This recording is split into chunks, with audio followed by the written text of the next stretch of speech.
Hello, everyone, and welcome to our Demystifying Automation in SAP Operations talk. My name is Tyler Constable with Avantra, and with me I have Tim Reiss. Tim, you mind giving a little introduction for us? Yeah, no problem. So I'm the technical customer success manager for North America. That is my official title. Um, Nice. yeah, it's 2 years now. 2 years. Wow, time goes fast. It sure does. Excellent. And so I guess one little quick thing here is Tim and I, before our time at Avantra, we actually worked together. Well, I think I joined after you. My time was about 10 years there at a managed service provider. And Yes. so, Tim, in our world as managed service providers, we obviously worked with all kinds of SAP systems, right? Every landscape, every vertical, right? Yes. Yes. So we've got quite a history and kind of know a lot of different landscapes and things of all that, all that nature. But so with that being said, Tim, obviously, you're with your history being an SAP basis person. What is? I guess we'll just jump right into it. What was your day-to-day life as a basis person, or what is the typical day in the life of a basis person? Yeah. So going back to that time and thinking about all the things that we had to do. Um, it even starts before you arrive at the office, right? And I know things have changed in the last few years, but even back in the day when you drove to an office, it would start even maybe on your drive or before you even left, and even today before you maybe right when you wake up, it's like, oh shoot, I have to do a kernel upgrade on the development systems. That was supposed to be done, you know, probably before I got into the office, or at some point it's like, okay, now I've got to figure out how am I going to get that done, and I've got to download some files, I've got to get those pushed out to the system, right? And now my whole day has been kind of readjusting. I've got to jump in early and get that work done. And then maybe once I finally get those development systems updated with the kernel, I've got to let the functional team know, okay, the system's been restarted, we're all okay, and now that's good to go. And now I've got to prepare for a management meeting that I have to show them all of the stuff that I've been working on maybe for the last week, Yeah, and show how those systems have been working. and of course, going into a management meeting, they're going to come up with a million questions for you too, right? Right, So, right. And now I've got to have, maybe some reports, or I've got to have some things that are prepared. And then we attend the meeting. And it was supposed to be an hour long meeting, and odds are things going to run longer than it needs to, right? It always happens, probably because of those questions that you're talking about. And now, out of that meeting, the manager is going to probably want some reports or something else that you didn't provide ahead of time. And now I've got to have those follow-ups, and that's going to take some time. And before you know it, I'm already into my lunch. yeah, This has been my whole morning where I scrambled to get something done that I maybe forgot about, or wasn't, maybe it was a last minute request. And just this one meeting has caused, this 1 hour meeting has caused probably 3 hours worth of effort for me. And now I'm into the lunch, and then probably eating that at my desk while I do some quick scans of an SAP system and look through some things. And then now my afternoon, I've got a full SAP team meeting maybe that yeah. we're gonna prepare for a cloud migration, and we want to see how things are going with that. And let's be honest, you're probably spending half the meeting on your phone too, right? looking at different things. Not so much like cruising Twitter or something like that, but you're probably trying to figure out what's going on with different alerts. What's coming through my email? It's probably looked through email, and all of a sudden, maybe towards the end of that meeting, I've got an email that says, "Hey, we need to restart all of the non-production BobJ systems." Right? There's Yeah, this emergency request for something that happened, and now, so as soon as that meeting ends, or maybe I'm leaving that a little bit early to go take care of this activity, right?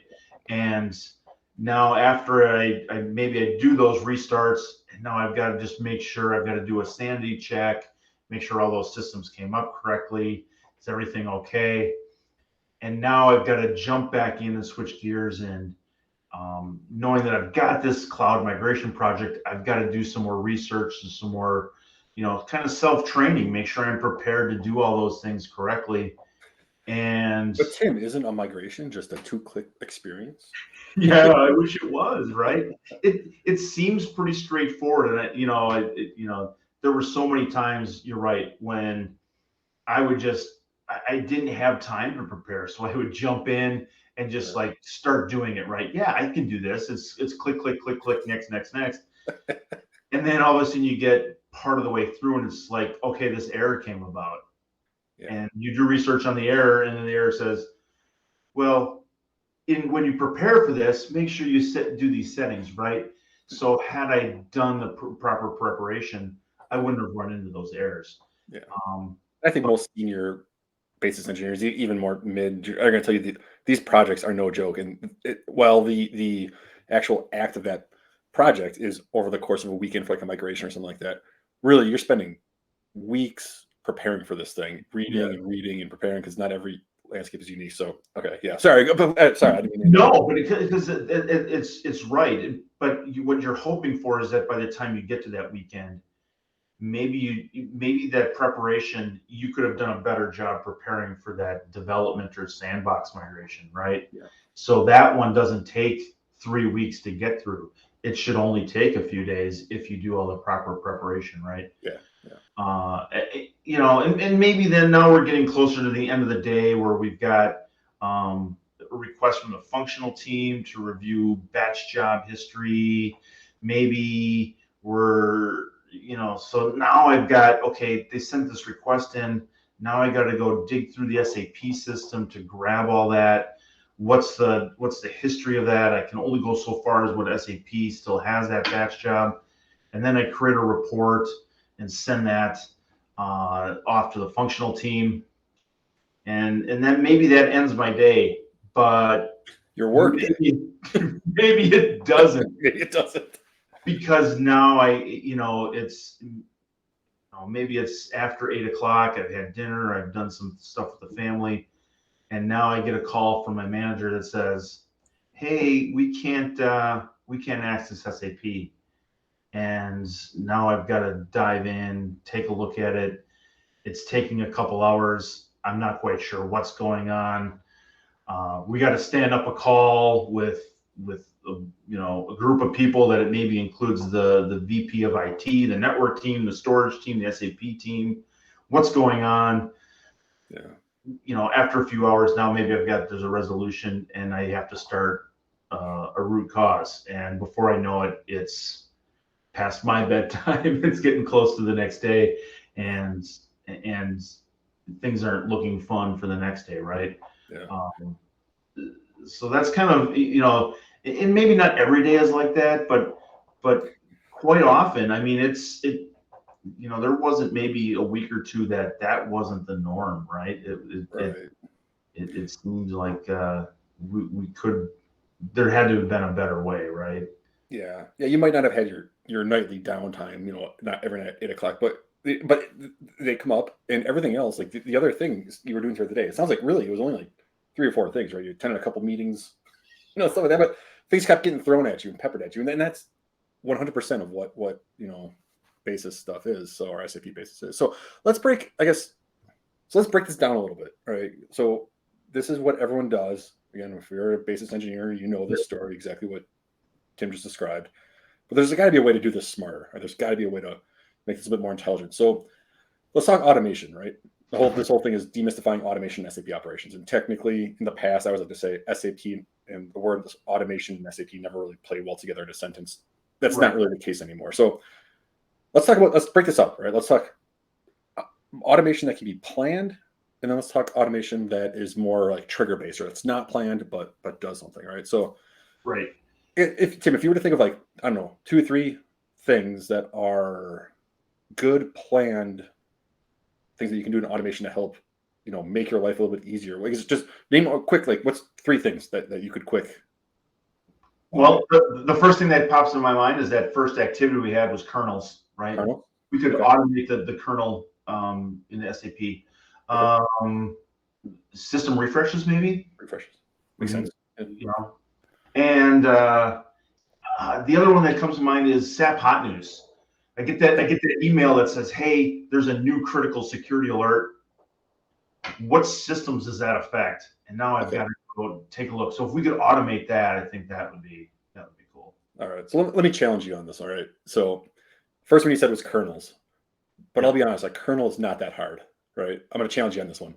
So It, it, why put kernels as in the top, on top of your list? it's not hard, but when we look at that schedule, so there's a couple things with kernels why I'd like to automate them. Number one kernel, one system, pretty simple, right? Yeah. Download the file, put it in place, start SAP, 15, 20 minutes maybe per system. Yeah. But now let's say I've got a full landscape and I've got, over the course of time, I've got 50 systems I need to update the kernel on. Now that becomes a much bigger Okay. task, right? That makes So, sense. Yeah. so time savings. And so the other part to me is consistency. We do kernels in stages, right? Development, quality, production. Maybe there's pre-prod, maybe there's sandboxes, but we want to keep that same kernel consistent throughout the landscape. And when there's multiple people doing the work because of days off or time when you're doing it, where you download that kernel file and how you get that kernel file. Now, if I'm in thinking last minute, like, where's that kernel file? Oh, I'll just go out and get a new one. Well, how do you make sure that you stay consistent? So if I can automate that kernel, I can guarantee that the same kernel is going into each of those landscapes. And then we know that production is the same as development, quality, and all the other systems. Got it. So yeah, so it is a huge time savings when there's more, but there's also a consistency from what I'm getting. So all right, the second one you said was refreshes. Yes. So refreshes, I get that they can be a little bit more complicated, take a little bit more time. I think I follow more along with that. But I guess not so much the challenge on this one, but one of the things I was thinking about is earlier on when we first started our talk today, we talked about how, we've both worked in a lot of different industries in the consulting world. So we've had to go through different industries and outlet. And even in the same industry, the same vertical, a refresh for one environment is not the same as a refresh for another environment. So can you elaborate maybe a little bit on what that means for how can we automate a refresh?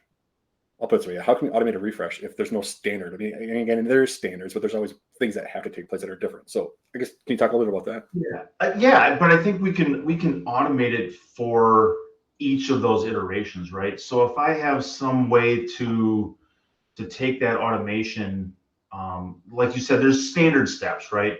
So we know that we need to do these pre-steps where we back up the user directory and we back up the roles, we export that, and we take our backup and we do our post-processing, and everyone always runs BDLS, right?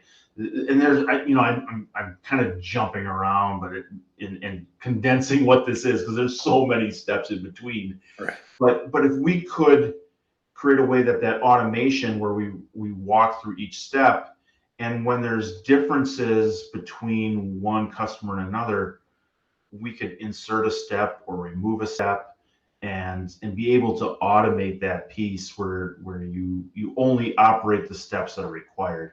I think that's the best way to do that. Yeah. And again, it becomes consistency and to me the time savings if we can automate that. The biggest thing I always hated when we had to do these refreshes is, even though we as a company we tried to ask them, hey, you need to do these during business hours, they never wanted to do it. It was always on a weekend, right? Right.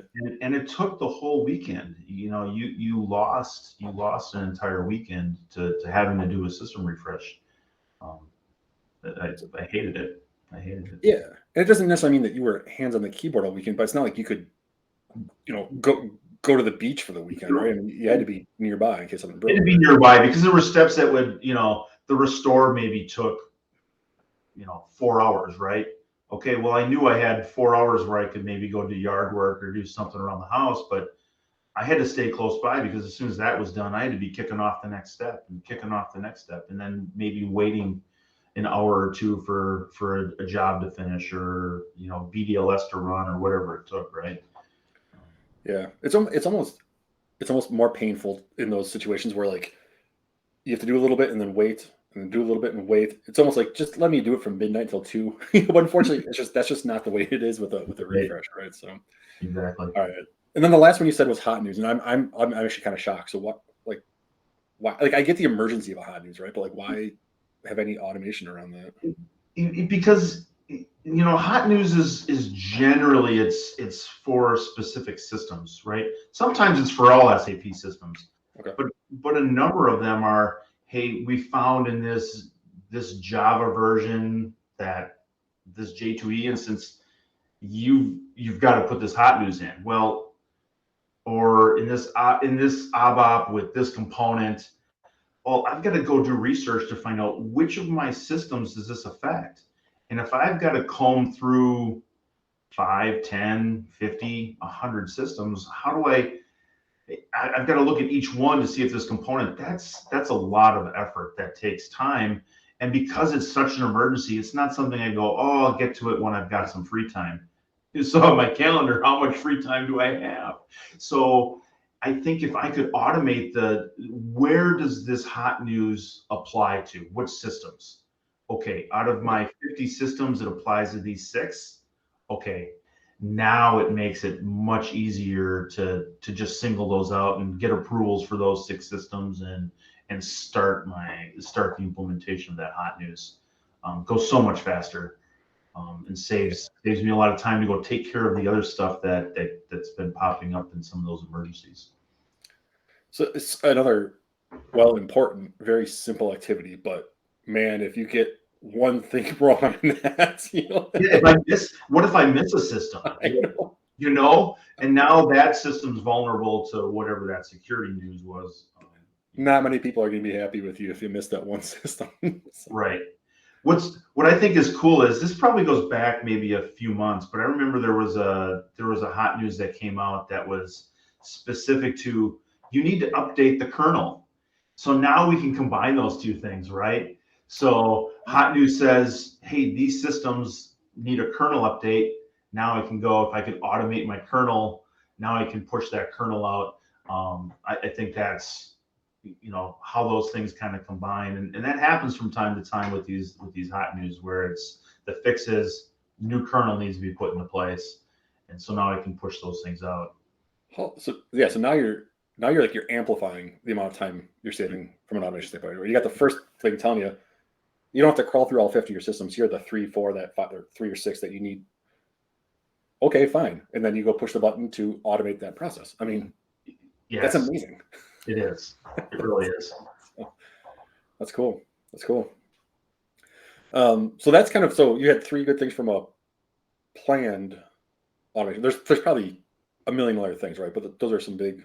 I think those are the big ones. Those are big ones, right? And I think those are, I think really places where we can save a lot of time and increase the consistency of our landscape. I think those are, to me, those are the hot button ones. Yeah. But I think there's, you also mentioned there's unplanned automation. Like what, maybe could you kind of describe what maybe a little bit more detail, what an unplanned automation, maybe give an example or 2 that. Yeah. So I always like to back up a little bit and think about the high level SAP stack, right? So there's more to it typically, but just from a high level, there's the infrastructure layer, or in a public cloud layer, the IaaS, or the public cloud layer, the operating system, the database, and then the SAP layer on top. And it really, if you've got the correct solution, you can automate at all those layers. So, and what I mean by that, so some of the automation you're talking about is obviously at those layers as well. But what I mean by that is that, let's say something happens somewhere in that stack, having a solution that can say, hey, I recognize that this has occurred. I'm now going to take action on that and go back in. So that could be something that is, in the solution pre-built, or I want to be able to make my own, right? Because of course, my SAP environment is unlike anyone else's, right? So sometimes I need to build on my own stuff. So I'll give two quick examples. First off, or maybe three. So first off, it's just something at the operating system layer, right? Let's say a file system is filling up. And we all know, depending what file system it is, if it fills up, while your SAP system is up and running, it's technically down, right? No one can do anything, right? So perhaps there's a directory within that file system that's got a bunch of flat files on there, right? It's constantly being updated. And maybe we have approval from the business that says, all right, if there's a problem, delete everything older than 30 days and keep going. So you can actually automate that whole thing, right? So with Avantra, you can say, Avantra can recognize, hey, this file system is 98% full. I'm going to notify someone, but at the same time, I'm also going to run that script that someone has given me to automatically go and clean things up older than 30 days, right? So that's a simple example of one, right?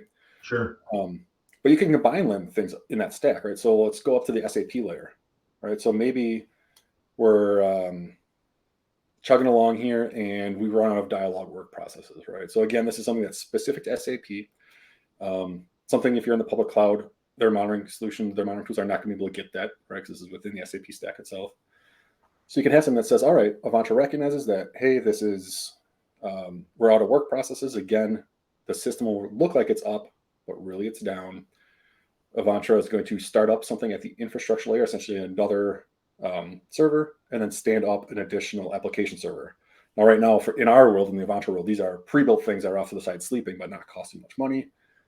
Again, Avantra recognizes that this is needed and then goes and takes action. So these are the unplanned things that can do it. So we'll circle back in just a minute to go back to your example, but I mean, these are things that happen in the middle of the night, right? Or you're in a meeting and you don't want to go do this stuff, or maybe for a meeting you want to get out of the meeting. I don't know, but yeah. That is like, these are things that are going to be important. So you can do that the whole stack. You've got the capability of whether it's stuff that's pre-built into the solution you're using. Again, like Avantra gets some pre-built stuff, or we can use scripts across that whole layer. Yeah, those are good examples, and I think that it's I probably could think of as you're talking, my mind is racing, going, oh, there we could do it for this, we could do it for that. There's so many more use cases. I think that unplanned automation could be about. Yeah. So maybe if we circle back to what our crazy schedule was, right? Or did you have something else? No. Yeah. So yeah, I agree. So that schedule. So that schedule you were talking about earlier, right? Yeah. It started with you waking up. From what I remember, you had to do something. You were supposed to do something, or I had a kernel upgrade. A kernel upgrade. Yeah. So you woke up with an email or something like that saying, "Hey, how's the kernel upgrade going?" Yeah. Shoot. And so I could, I'm still going to start my day early, right? I'm still going to go, yep, I got to get that done. So now instead of, pushing out to all the development systems, I can just upload the kernel into Avantra, right? And now I can go, hey, at 7:30, upgrade the kernel on these systems, push the button, schedule, go. Now, as I'm driving on my way to work, or maybe I'm, got to get the kids off to school or something, and I'm coming back to my home office where I'm working remote. Now, by the time I get home and I'm done, I can just go verify that kernel was upgraded, and then send a note off the dev team going, yep, everything ran smooth, kernels are done, we're all good, you're good to go to start your development work in those systems. And theoretically, too, what probably happened is at some point someone asked you to do the kernel upgrade. So I mean, you could have theoretically, as soon as they asked you in that meeting, hey, can you do a kernel upgrade, on Tuesday morning or Tuesday, you could have said okay and just planned it right there. Exactly. And then you're done. So. Exactly. I could have had it all written and run my pre-steps, run my checks. And I think what's cool about too, and I didn't mention this when automating the kernel, but I don't know if you've ever put the wrong kernel file or tried to put the wrong kernel file into the SAP system. I was a perfect basis engineer. I never made mistakes. But I think that's the beauty part of this automation too, is that we can only select kernels that are valid for the release that we have, right? Yeah. So we're not gonna, and this kind of dates me a little bit, but I remember accidentally putting a 32-bit kernel into a 64-bit system. you picked the wrong database. That can't happen here in this case because Avantra is not going to allow you to put a wrong kernel file in. Again, saving extra time because it's like, oh, I downloaded the wrong one. Now I can go back out and get it. And, a 20-minute process is now taking an hour doing it manually. Here, we don't get that problem. We can just go download the new one and push it through. It's a big thing. Yeah, big deal. So then after that, I remember you were going to a management meeting, right, the next part of your day. But you were doing prep work before and after. I assume if you've got a good monitoring solution in place, your boss could probably just pull up their own. Either they can pull it up or ask me to, right? So either way, I can just go select a few buttons, run my report. Something comes up in the meeting that, hey, we want to see all the incidents or the availability for this system. I could probably pull it up during that meeting, during a screen share, going, yep, I've got it right here. Or if they want a printout report afterwards, I can run it after the meeting.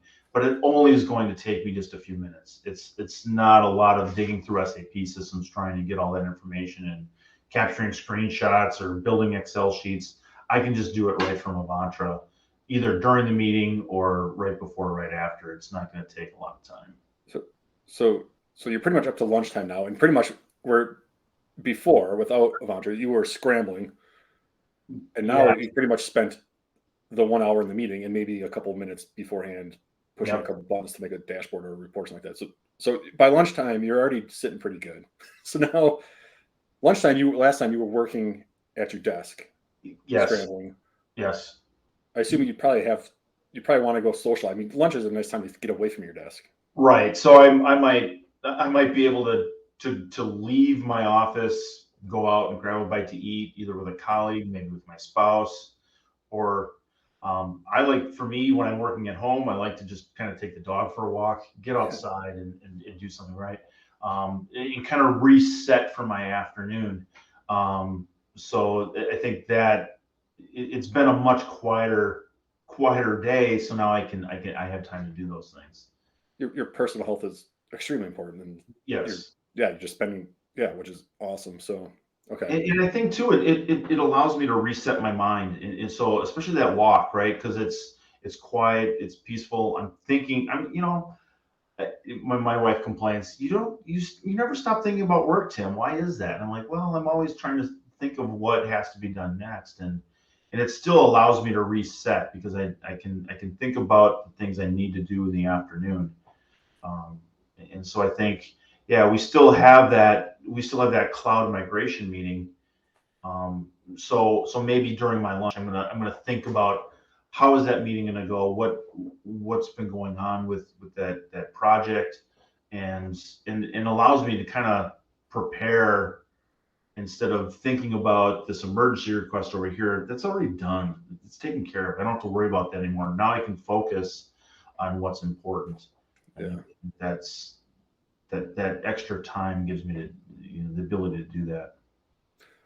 And then you had a request to start and stop you're stopping a bunch of systems looking for another team coming out of that meeting. And oh yeah, that's right. We had that emergency request. We had to restart all the business object systems. Well, with automation, either maybe someone else can push the button. Whoever had that request, they have the ability to go, oh my God, we got to do this. They can go and restart. They push the button. What's cool, I think what's really neat about Avantra is we can create these dashboards, and on the dashboard we can have an automation that says start or restart SAP, or stop SAP, start SAP, gives you the status so you can follow it along. We use that internally. It's really good for my development systems because we like to leave them off. If no one's using it, why incur the cost, right? Yeah. So we kind of keep them on standby. But when I need to go in and do something, I can just push the button, start SAP, and then I can go in and redo, do whatever it is I'm looking for in SAP. And then when I'm done, click stop. It's so easy. I don't have to log into a server. I don't have to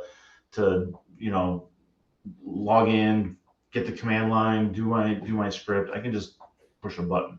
It's a win-win for everybody. It's a win for you. You're not getting pulled away. And then whoever it was that wanted that, well, let's just say it's a functional person or developer that needs the system rebooted. Yep. It's they like it too because now it's not sending an email and waiting, right? While you get out of your meeting, it's they go and they push the button. It's as simple as that. Right. And now I don't have to do a sanity check afterwards to make sure everything came up okay. Because I've got my dashboard right there to say, oh yeah, look, everything's running just fine. All the checks are good. System's connected. Database looks good. I don't have to worry about that. So I think it's super beneficial, like you said, for everybody because they don't have to wait on me. They can do it. They can see it, and it just went all around. Oh yeah. So I know there was some stuff that came like after dinner. We'll come back to that in a second. But essentially, now when we started earlier, you had a full day back to back. Now it sounds like you've got 2 meetings, a couple of requests, but really you've probably only spent 2 or 3 of your hours of your day now on these planned activities. So what do you do with your time now? Now, that cloud migration project we talked about and how I just jumped in and started doing it and hit errors. Well, now I can prepare for that. Now I can plan. Now I can prepare. I can do research on, what does this all entail? What are the gotchas? What are the SAP notes that I should be concerned about? Where, what does that migration guide look like? What are they telling me I should make sure is completed? Instead of encountering those things along the way, I am now fully prepared. And should something unexpected come up, I also have more time to research those issues. Yeah. So I think that preparation for that project, I think, gives me the ability to do that research and do that and have the time to really plan because, as much as I'd like to think I was really good at doing those migration projects without planning, we always got them done, but man, there were a lot of times when it's a lot of extra energy and a lot of and I was bad. I was bad at documenting those steps, and sometimes I'd be on the quality iteration. I'm like, well, I remember I had this error, but how did I fix that again? If I had if I had the time to plan and to properly document, I think I would have been much more successful at those. Yeah, I mean, the amount of stress you reduce just from being able to properly prepare because you're not off scrambling, to fix everything. So, all right. So then I guess the last thing I remember is there was an emergency that happened at night, whatever that is. So, with the automation in place, this guy I assume is kind of more of that, not the planned automation. This is more of the unplanned or trigger-based automation. Yep. Theoretically, you probably got a notification that happened, but other than that, like you may not even noticed that. Might not have to do anything, right? I'll get maybe let's say we get the notification that, hey, number of work processes is filled up, SAP instance is unavailable, and the automation went out and created it, like you said, stood up another VM, started SAP, creates that extra instance. Now the work processes are more spread out. People are able to log in. I get notified. I'm like, okay, good. They kicked off. Okay, so maybe I'm out with family. I'm out to dinner, or I'm at one of my kids' activities. Because it never happens when you're just sitting around watching TV, right? It's always going to happen. It happens when you're away. Murphy's Law states that's what's going to happen. And now I know that, okay, when I get back, I'm just going to double check on that and just make sure that everything looks good. So I can, or with Avantra on my mobile, I can just double check to see what's my status now of all those systems. Okay, they all look good. And maybe I'll just send out an email going, hey, this is what happened. Send it to the VP of IT. All those people we got onto that troubleshooting call, and just send a notification. Hey, this has happened. We're all good. Everything looks great. And I'm able to go to bed at a reasonable time, right? I need Tim needs his 8 hours. Tim needs his 8 hours. So, okay, so we're talking. So during your workday, we're talking. By properly doing automation, we're talking a lot of value back to the business, right? There's a lot of time savings that you're able to prep things, just work balance life, even outside of a work. Then you're not having to worry about work. You're able to spend time with your family and or whatever, your friends, whatever that is, right? So there's definitely a lot of value in automating from a time savings perspective and all that stuff. But you said something about 5 minutes ago that we were talking about the how we can restart things, and that we do that at Avantra for some systems. And the reason is we said we keep a lot of systems down and we don't need them just so we don't incur the costs. Mm-hmm. I think that's one of the important things that we kind of glazed over in all of this is we're talking about time savings and the value that time savings comes out of automation. But really, there's a cost thing too. So how can I use automation to help save costs? And again, you kind of touched on it earlier, but how does that come together? Yeah, I think especially with cloud these days, and I've been at an MSP where the request was, hey, the customer said we're not using our non-production systems on the weekend. Can you shut those down at Friday at 5 o'clock, and then Monday morning at 7 o'clock, can you start them back up? And so someone had to manually go into all of these systems and hit stop and then hit start. And it made sense from a customer standpoint. But someone had to be hands on the keyboard to do that. We can automate that. We can automate all of that now where it's schedules at 5 o'clock, shut it down, and then Monday morning, 7, bring those systems back up. And if let's say a developer wants to go in and go into development on Saturday because he's trying to get caught up on whatever he's doing, now we can have that. Like I said, we can have that dashboard just to go in and go, okay, system was shut down on Friday. I'm going to go push the button and start that back up on Saturday. Maybe he forgets to shut it down. You could always have another automation that goes, hey, if the system's up at 5 o'clock on Saturday, shut it down, right? So those, sometimes I forget to shut that system down that I'm in, but to have an automation that's still at a set period of time is always going to shut it down. At least you're saving something, right? Yeah. And I think again, it comes down. We can do it manually. It's not hard to stop and start an SAP system, but again, it comes down for me consistency. What happens when someone gets caught in the middle of an emergency that's supposed to be shutting that system down and they forget? Now it stays up throughout the weekend and you still incur those costs. Or what happens when Monday morning comes around and they forgot to start it back up, and now the developer calls and goes, hey, why is my dev system down? I've been waiting. And now it's that hidden cost of you've got a developer who's idle for half hour to an hour while the basis person gets contacted and has to start that back up. With automation, we're consistent in when we're stopping and starting those systems, and they're available when they need to be. And with consistency too, I mean, if you're someone like me and it's Friday afternoon, you want to go have a beer, you're scrambling to shut down systems and you're probably going out of order, right? The environments have to come down in specific order, right? So with automation, to your point of driving consistency, you can ensure that's going to happen. So that's good from a plan perspective, right? But, and again, I don't want to go out, this whole question would probably be a topic for another 3 hours, but within like 30 seconds, there's also the fact of being able to auto resolve could also save the business a ton of money, right? If the system crashes. Oh yeah. Yeah. If you think about, we talk about, with not being able to access SAP, you can't ship product out the door. You can't pay your employees. You can't, people are idle waiting for the system to come alive. It's not just the cost of servers and well, that's important.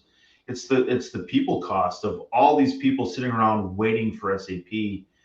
And think of all those people that would have to join that troubleshooting call and the cost of having them on a call, wondering what's going on and wanting updates. And it's not just time, but money that we're incurring. And I think it's to be able to stand up that instance to prevent a downtime, to save that, to clear that file system, to prevent a downtime. Those are costs that I don't think are always realized and thought of when we're looking at automation.